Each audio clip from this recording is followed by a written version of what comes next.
Di malam hari ini kita akan mengupas tentang makna sebuah kesehatan dan kesempatan.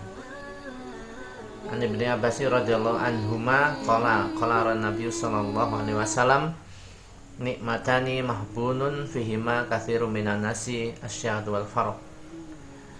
Dua nikmat yang kebanyakan manusia di dalam keduanya ini melupakan, yaitu nikmat sehat dan sempat.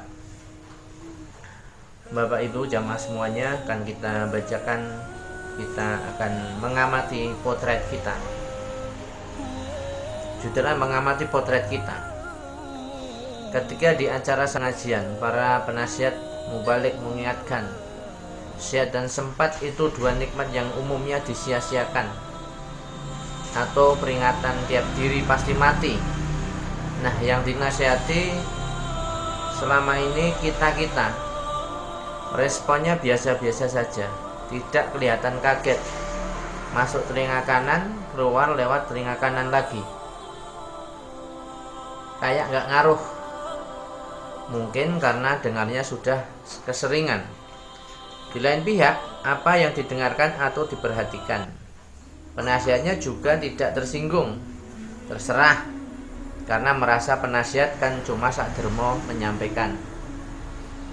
Yang hadir sambung pengajian, alhamdulillah, umumnya disaksikan tertib, datang tepat waktu, bahkan saking semangatnya ada yang memboyong anak cucu, alhamdulillah. Tapi ada juga yang hadirnya tergantung tanggal, genap atau ganjil, sekedar menguburkan kewajiban. Tempat duduknya favorit, kalau tidak di luar pintu ya di belakang tiang, biar kalau ngantuk atau main HP tidak mengganggu konsentrasi yang nasihat. Buka Qurannya kalem, santuy, tanya bisik-bisik sebelah, Qurannya halaman berapa? Maklum minal gobirin, terlambatnya 1 jam lewat 19 menit. Dalam sejarah umat manusia, Nabi diturunkan silih berganti, tapi sikap umatnya tetap sama. Kalau tidak sama ya beda-beda tipis. Umumnya kemaksiatan meningkat, saling fitnah, saling menjatuhkan, saling bongkar rahasia orang lain. Batasan haram dan haram pun menjadi kabur atau sengaja dikaburkan.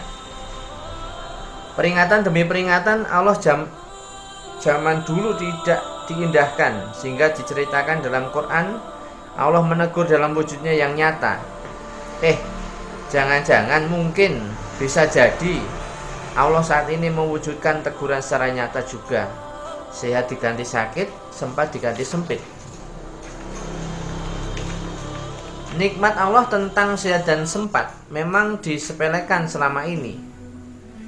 Tidak heran kalau semua terkaget-kaget, terperangah karena hampir 10 bulan belum ada tanda-tanda penyakit berhenti. Corona wujudnya tidak pernah kelihatan, jadinya ya mirip iblis begitu. Saat menyerang, Corona tidak pamer kekuatan, tidak bilang pasukannya berapa juta, senjata apa, dan naik kendaraan apa saja. Corona menyerangnya benar-benar sopan, tidak pakai ribut, korbannya dielus-elus, yang ditempeli tidak merasa, mulainya tanpa gejala atau OTG. Lalu yang ketempelan mulai curiga, di rapid test, antigen atau di swab.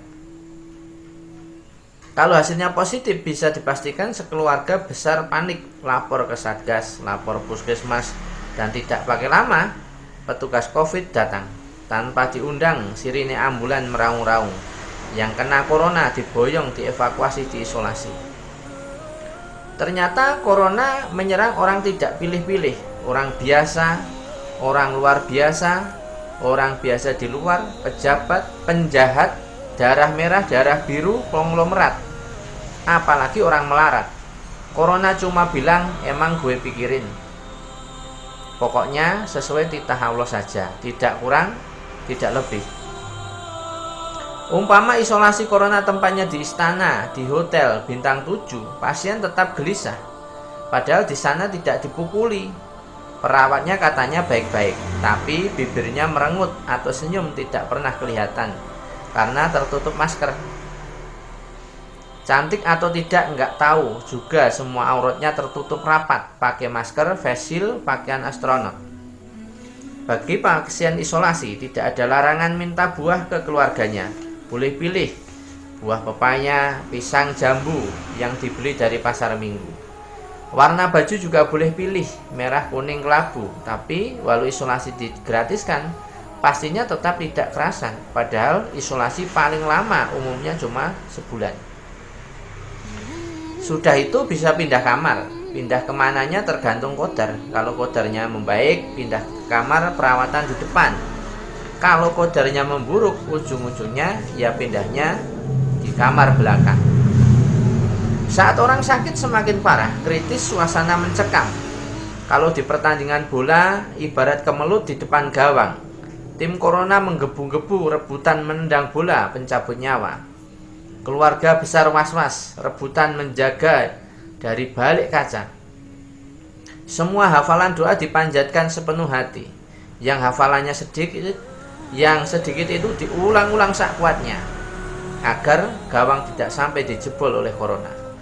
Hasil terakhir cuma 2, gawang selamat atau gawangnya kebobolan. Ucapnya juga cuma 2, alhamdulillah atau innalillahi. Seluruh dunia pastinya frustasi, kesal, marah sama makhluk corona. Mau ditempeleng tidak kelihatan wujudnya, mau dimarahi tidak tahu tempatnya. Angel temen tuturanmu. Menjelang liburan akhir tahun ini harusnya suasana gembira, tapi anehnya pemilik lokasi wisata dan para pedagangnya malah lesu. Penjual trompet hilang harapan, hotel banyak yang kosong, padahal harganya sudah dibanting-banting.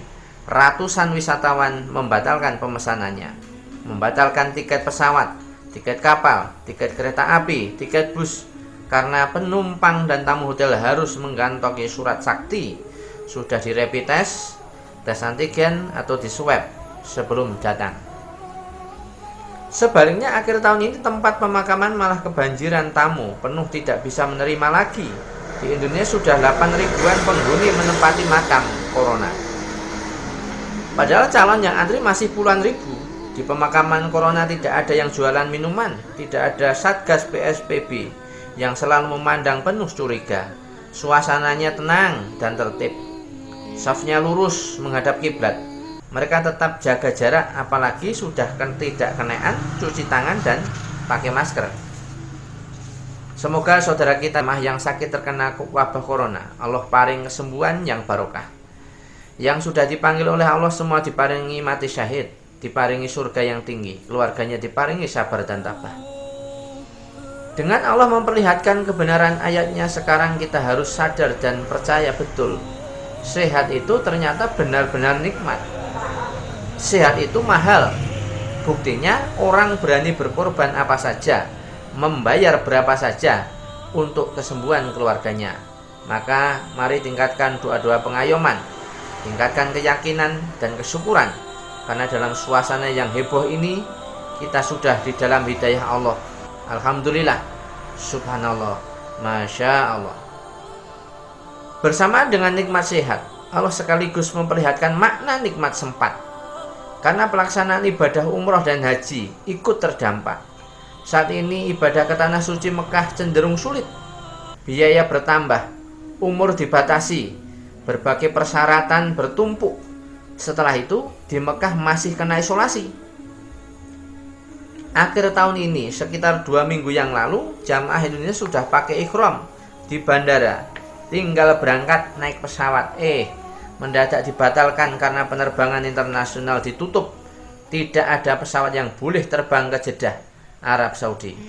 Konon di Eropa, Inggris, virus corona sudah bermutasi lagi ke beberapa varian lain yang disebutkan daya serangnya lebih mematikan dibanding corona aslinya. Ambyar teman-teman. Ternyata sempat itu anugerah yang luar biasa yang selama ini disepelekan, tidak dihargai, tidak dipentingkan. Sekarang kita menyaksikan dan membuktikan sendiri bahwa harta boleh saja melimpah, tajir melintir, pangkat dan jabatan menjulang tinggi, bahkan punya pesawat sendiri. Tapi kalau Allah tidak paring, semua jadi buntu. Bisanya cuma terperangah, putus asa, nangis guguk. Makanya ingat dan sadari juga gambaran akhir zaman tentang membela agama. Saat ini orang sampai menawar-nawarkan sedekahnya kemana-mana, tapi terlambat. Pintu sudah tertutup, sudah tidak ada yang mau menerima sedekah kita. Mumpung sehat, mumpung sempat, mudah-mudahan kita masih diparingi umur panjang. Waspadalah, waspadalah. Yang cerdik dan cerdas membaca isyarat Allah, jangan sampai kecolongan, karena kita tidak tahu apa yang akan terjadi besok. Kami sampaikan agar kita ternasihati dengan uraian tadi. Semoga kita dalam keadaan aman, selamat, lancar, barokah, ibadahnya lancar, ibadahnya tertib, dan semuanya bisa beraktivitas seperti sedia kala.